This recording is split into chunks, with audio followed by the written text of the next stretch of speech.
کے حوالے سے ایک اعلان کرنا چاہتا ہوں کہ مجھے عروج بہت زیادہ نہیں آتا، ایمانداری سے بتاؤں آپ کو. میرا جو اپنے اندر کا آہنگ ہے اسی سے لیکن میں عروج آنا چاہیے اگر آپ کو آتا ہے. لیکن میں نے کسی بہت بڑے عروجی کو بہت بڑا شاعر ہوتے نہیں دیکھا. میں معاف کیجیے گا، یہ تو میں بڑی معذرت کے ساتھ یہ بات کہہ رہا ہوں. تو وہ جو آپ بات کہہ رہے ہیں منجی ٹھوکنے والی بات، تو وہ تو ہے اپنی جگہ، لیکن وہ بھی آنا چاہیے نا. بنیادی طور پہ جو کیل ٹھوکنا ہے وہ تو آپ کو آنا چاہیے، اس کے بعد پھر آپ کاریگر بنتے ہیں. اچھا، یہ جو شاعری میں جو ہے وہ زبان و بیان پر تو قدرت ایک لازمی امر ہے. اس کے علاوہ کون سے عناصر ہیں جو شاعری کو ایک اعلیٰ پیمانے کی شاعری بناتے ہیں؟ میری نظر میں تو دیکھیے، شاعری تو آپ کے اپنے اندر کی جو دنیا ہے اس کو ظاہر کرنے کا ایک عمل ہے، آپ کے احساس کا اظہار ہے شاعری. اب اس کے لیے جو الفاظ ہیں، اس کے لیے جو ایک طریقہ ہے کہ آپ اپنی بات کو کیسے کہیں، آپ کن الفاظ کا انتخاب کریں اور اس کو کیسے میٹر میں اپنی بات کہہ سکیں. اور جو غزل، جیسے بنیادی طور پہ میں غزل کا شاعر ہوں، تو غزل کی اپنی ایک مجبوری ہے، اس کا قافیہ ہے، ردیف ہے، اس کا بھی خیال رکھ کے تو اسی میٹر میں، اسی بندش میں اپنی بات کہنا اور اپنے اندر کی بات کہنا، تو یہ ایک چیلنج ہے. اور اچھی غزل وہ ہے کہ جو آپ کے احساس کو اسی میٹر میں باندھ کر لوگوں کے سامنے پہنچا دے، تو وہ بات لوگوں کے دل میں اترتی ہے. اچھا، آپ غزل مسلسل اور نظم میں کیا فرق کریں گے؟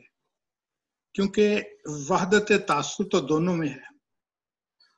بے شک ہے. میں چونکہ غزل ہی کہتا رہا اور میں نے نظمیں کہنے کی کوشش نہیں کی، تو مجھے نظمیں میں نے پڑھی اور مجھے ایمانداری کی بات ہے کہ بہت سی نظمیں جو ہیں وہ میرے اوپر سے نکل جاتی ہیں. میں نہیں سمجھ پاتا ہوں کہ کیا ہے. میں نے اختر الجمان کو بھی پڑھا، میں نے اور بہت لوگوں کو پڑھا، سمجھنے کی کوشش کی. پھر میرے کچھ دوستوں نے مجھے کہا کہ یار تم کو نظم کہنا چاہیے.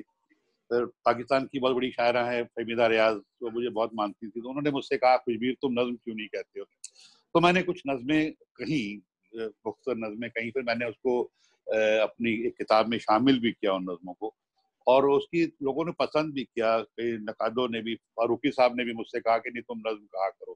لیکن میں نظم کی طرف مائل نہیں ہو سکا. جو بات جتنی آسانی سے میں غزل میں کہہ سکتا ہوں، تو میں نظم میں مجھے لگتا ہے کہ میں نہیں کہہ سکتا. اس کی وجہ شاید یہ ہے کہ نظم جو ہے بہت کنسنٹریشن مانگتی ہے، ایک ہی سبجیکٹ پہ آپ کو فوکس ہونا ہے، اور بہت دیر تک میں کسی چیز پہ فوکس نہیں رہ سکتا ہوں. تو یہ میری ایک کمی ہے، اس لیے شاید میں نظم نہیں کہہ سکتا. وہ اسی لیے دو بسروں پہ آپ نے اکتفا کر لیا. جی جی، بے شک بے شک، یہ میری کمزوری کہہ لیں یا خاصیت کہہ لیں، لیکن میں اسی میں محدود ہوں. اچھا، پروگرام کو آگے بڑھانے سے پہلے میں چاہوں گا کہ آپ اپنا کچھ کلام عطا کریں تاکہ اس کی ثقالت جو ہے وہ تھوڑی سی دور ہو سکے. جی جی جی، میں دیکھیے کچھ جو سامنے آتا ہے میں آپ کے سامنے پیش کر دیتا ہوں. ایک غزل کے چند اشعار پیش کر رہا ہوں. اتنی وحشت ہے کہ سودائی ہوئے جاتے ہیں، اتنی وحشت ہے کہ سودائی ہوئے جاتے ہیں، ہم وہ تنہا ہیں کہ تنہائی ہوئے جاتے ہیں، ہم وہ تنہا ہیں کہ تنہائی ہوئے جاتے ہیں.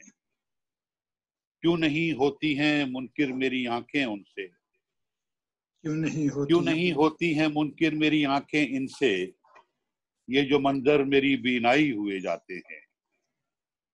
کیوں نہیں ہوتی ہیں منکر میری آنکھیں ان سے، یہ جو منظر میری بینائی ہوئے جاتے ہیں. سر پہ جلتا ہوا سورج ہے زمیں شعلوں سی، ہم تو یہ سوچ کے صحرائی ہوئے جاتے ہیں. واہ واہ واہ. سر پہ جلتا ہوا سورج ہے زمیں شعلوں سی، ہم تو یہ سوچ کے صحرائی ہوئے جاتے ہیں. دیکھتے رہتے ہیں بدحال طبیعت میں ہمیں، اب تو اپنے بھی تماشائی ہوئے جاتے ہیں. واہ واہ واہ واہ. دیکھتے رہتے ہیں بدحال طبیعت میں ہمیں، اب تو اپنے بھی تماشائی ہوئے جاتے ہیں. اور صاحب شعر دیکھیں کہ ہم نے دیکھا ہے کہ اس شہر طلسمات میں لوگ، ہم نے دیکھا ہے کہ اس شہر طلسمات میں لوگ ایک آواز کے شیدائی ہوئے جاتے ہیں. واہ واہ واہ. ہم نے دیکھا ہے کہ اس شہر طلسمات میں لوگ ایک آواز کے شیدائی ہوئے جاتے ہیں، اب تو یہ زہر بھی پی لیتے ہیں تیری خاطر، اب تو یہ زہر بھی پی لیتے ہیں تیری خاطر، زندگی کیا تیرے صہبائی ہوئے جاتے ہیں، واہ واہ واہ، اب تو یہ زہر بھی پی لیتے ہیں تیری خاطر، زندگی کیا تیرے صہبائی ہوئے جاتے ہیں، شاید جو جھوٹ نہ تسلیم کبھی ہم سے ہوئے، شاید جو جھوٹ نہ تسلیم کبھی ہم سے ہوئے، آج اس دور کی سچائی ہوئے جاتے ہیں، واہ واہ واہ، شاید جو جھوٹ نہ تسلیم کبھی ہم سے ہوئے، آج اس دور کی سچائی ہوئے جاتے ہیں۔ ایک اور ادا کر دیجئے پھر، تاکہ جی پھر ہم، اچھی بات ہے سر۔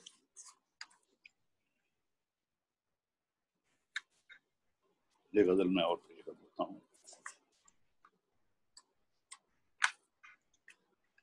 مطلب صاحب یہ ہے کہ وہ جو معمول تھا اس سے طبیعت کچھ الگ سی ہے، جو معمول تھا اس سے کچھ طبیعت الگ سی ہے، وہ جو معمول تھا اس سے طبیعت کچھ الگ سی ہے، ادھر کچھ دن سے میرے دل کی حالت کچھ الگ سی ہے، واہ، ادھر کچھ دن سے میرے دل کی حالت کچھ الگ سی ہے، کھڑا ہوں میں بھی اس صف میں، ضرورت مند ہوں میں بھی،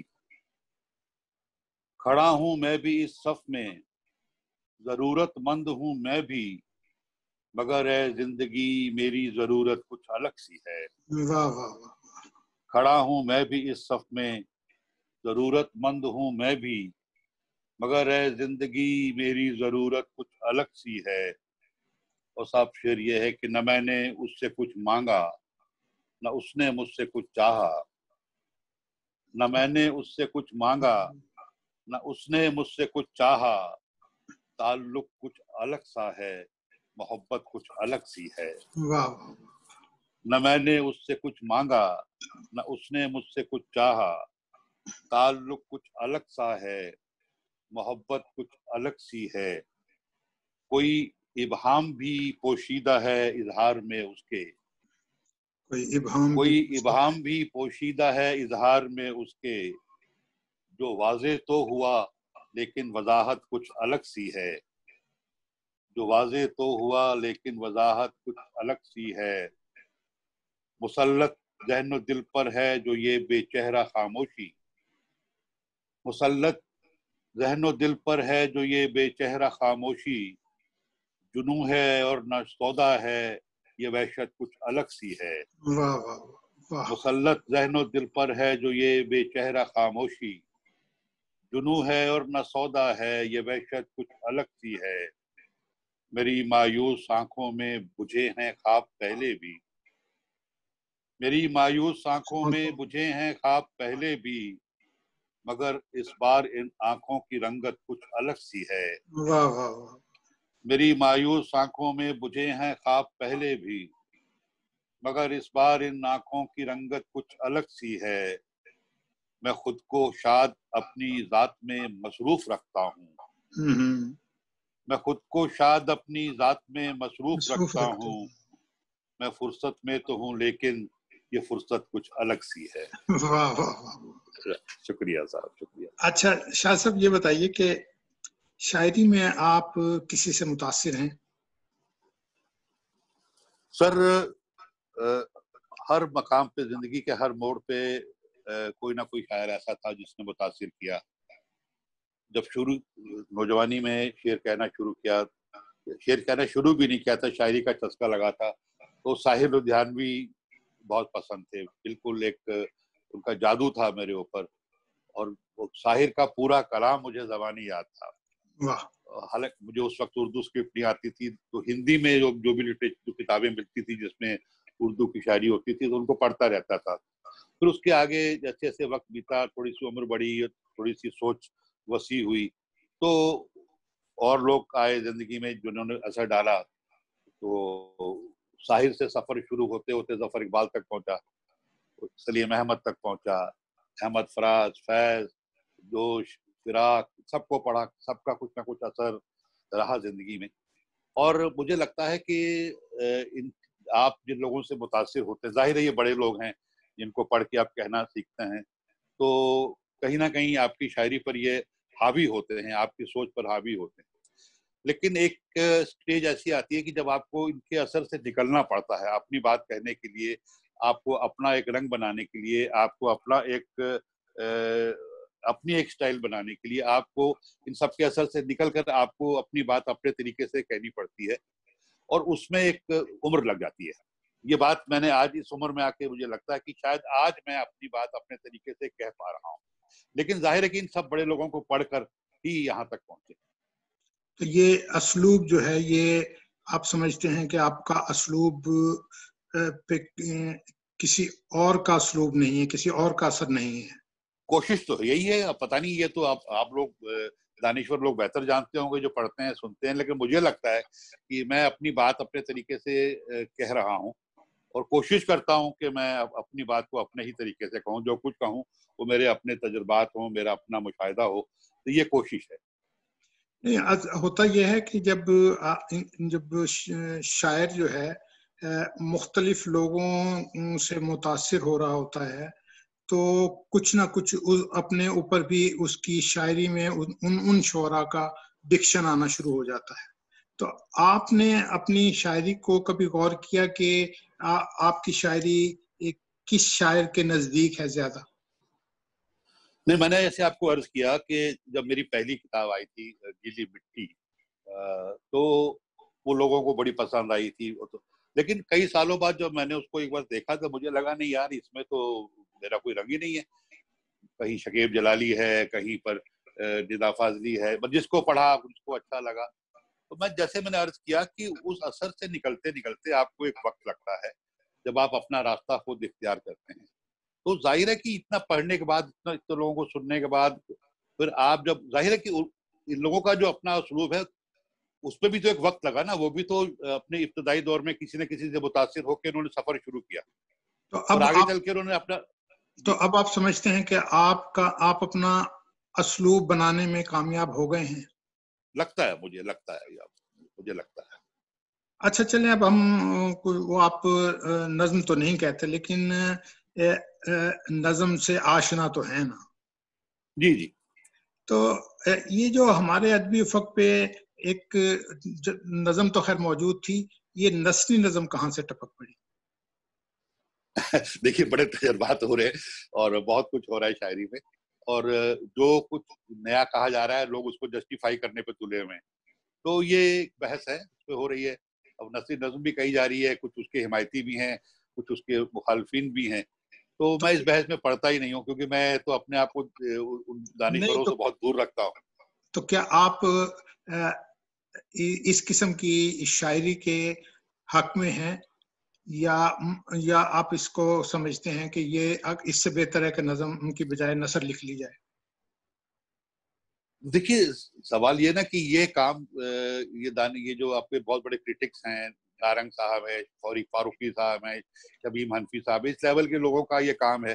کیونکہ میں تو ایک طالب علم سمجھتا ہوں اپنے آپ کو، اور میں غزل تک ہی میں نے اپنے آپ کو محدود رکھا ہوا ہے، اور بہت زیادہ میرا نثر کا اور یہ نثری نظموں کا بہت زیادہ مطالعہ بھی نہیں ہے.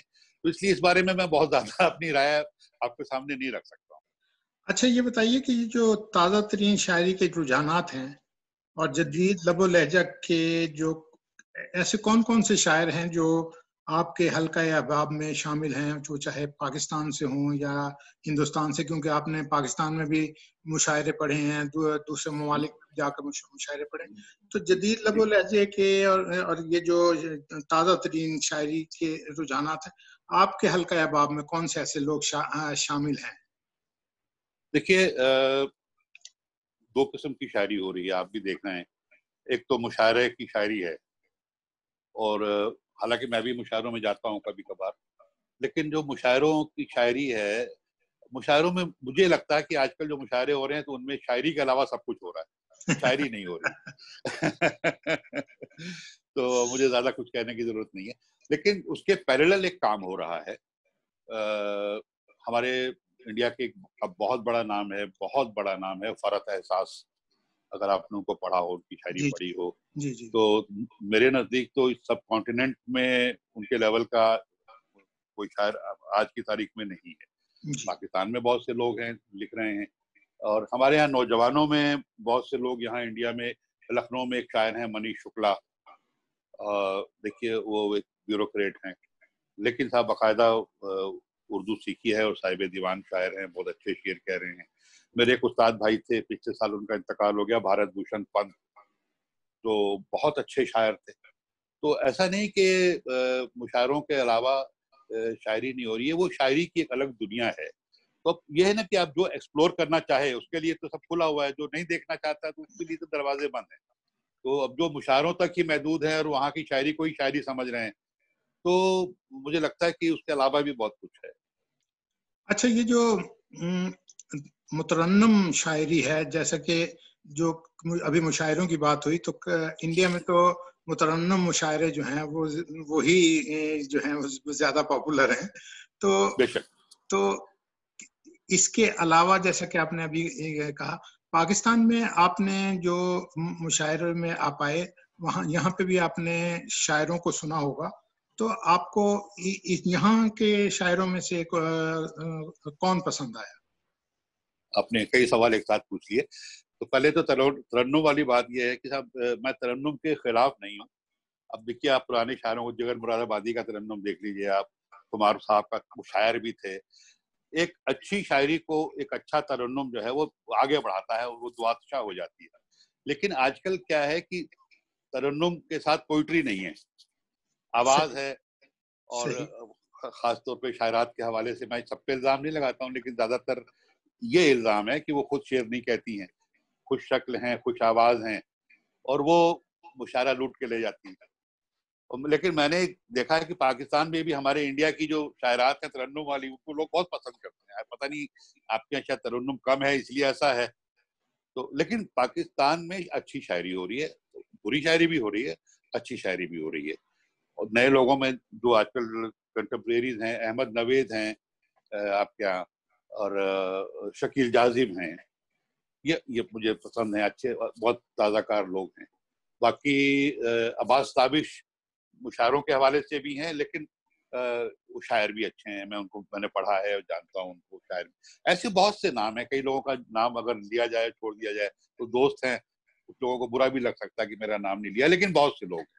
اصل میں جو انڈیا میں جو ہے وہ مترنم کی تو ایک وجہ شاید یہ بھی ہے کہ بھجن وغیرہ جو ہیں وہ گائے جاتے ہیں یا دوسری چیزیں ہیں, تو وہ ایک وہاں کی ثقافت میں شامل ہیں, مذہب میں شامل ہیں, دوسری چیزوں میں شامل ہیں چیزیں یہ.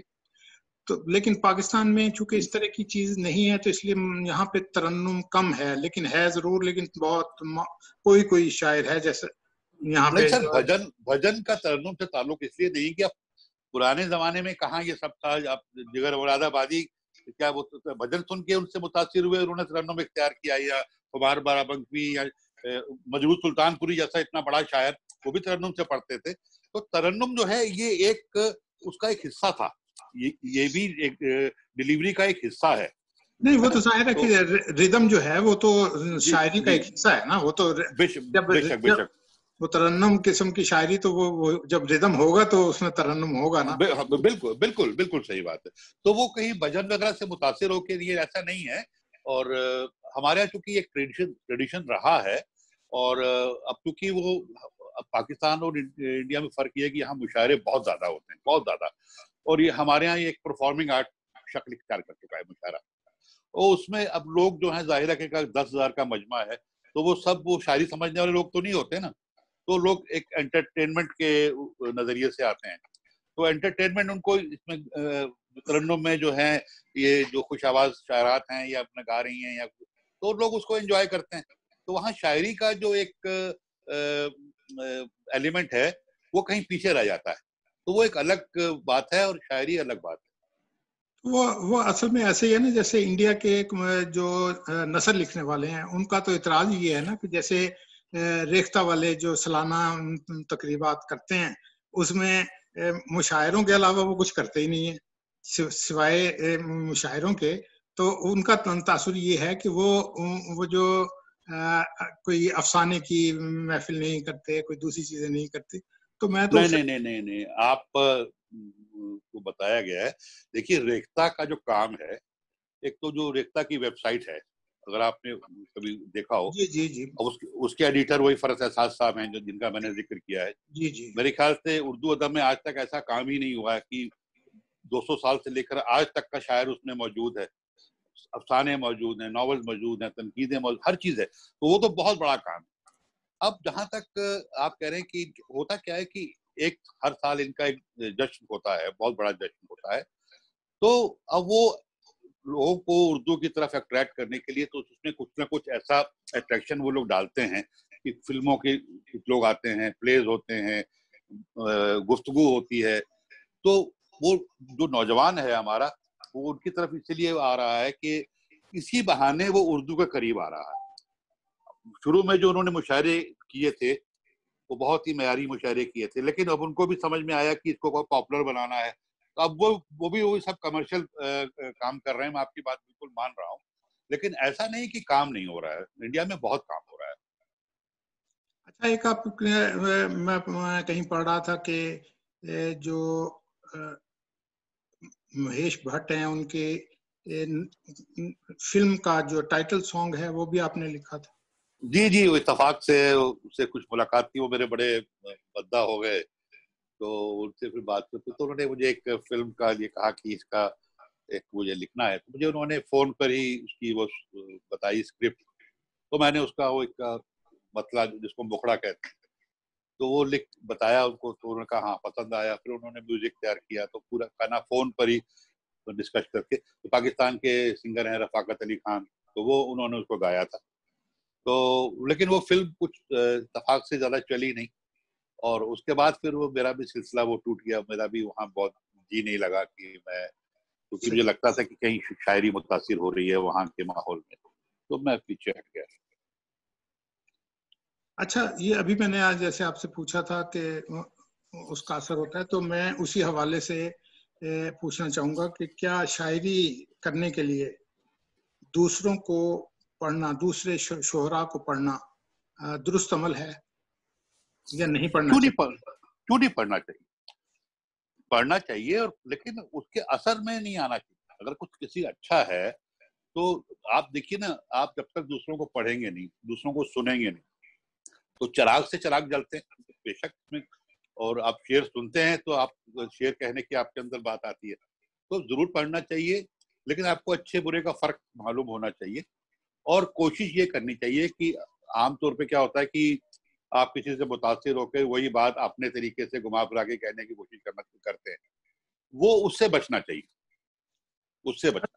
اچھا چلیے یہ بتائیے کہ ہندوستان میں اردو کا مستقبل آپ کیسا دیکھتے ہیں؟ ایک میں آپ کو یہ بات, میں آیا تھا کراچی, تو ایک جرنلسٹ لڑکی تھی, اس نے مجھ سے یہی بات پوچھی تھی. تو میں نے اس کو جواب دیا تھا کہ ایک سردار آپ سے اردو میں بات کر رہا ہے, اس سے زیادہ اور کیا آپ پوچھنا چاہتی ہیں کہ اردو میں کیا مستقبل ہے. دیکھیے زبان کا اپنا جادو ہوتا ہے. کوئی بھی زبان, ہمارے ہاں آپ جان رہے ہیں کہ سرکاری طور پہ تھوڑا سا جیسے لوگ الزام لگاتے ہیں کہ اردو کے ساتھ تو ناانصافی ہو رہی ہے.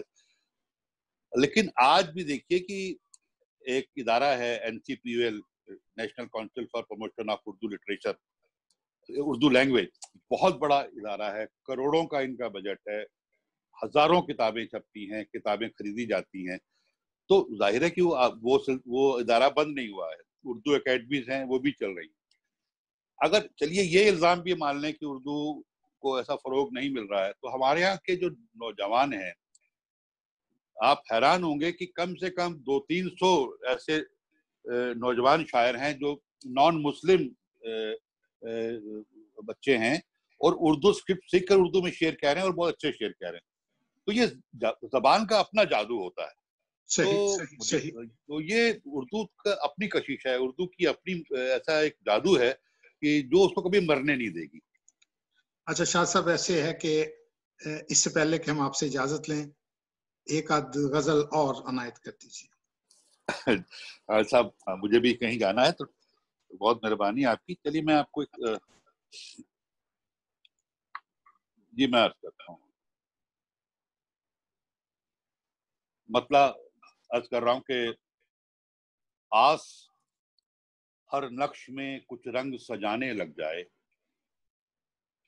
آس ہر نقش میں کچھ رنگ سجانے لگ جائے، خواب سوچیں بھی تو تعبیر ستانے لگ جائے.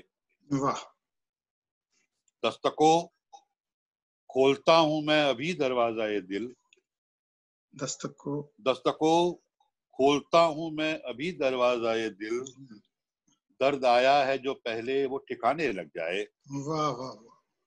دستکو کھولتا ہوں میں ابھی دروازہ دل، درد آیا ہے جو پہلے وہ ٹھکانے لگ جائے. اپنی مرضی سے پلٹتی تو نہیں ہیں آنکھیں، اپنی مرضی سے پلٹتی تو نہیں ہیں آنکھیں، کیا کریں جب کوئی چہرہ ہی بلانے لگ جائے.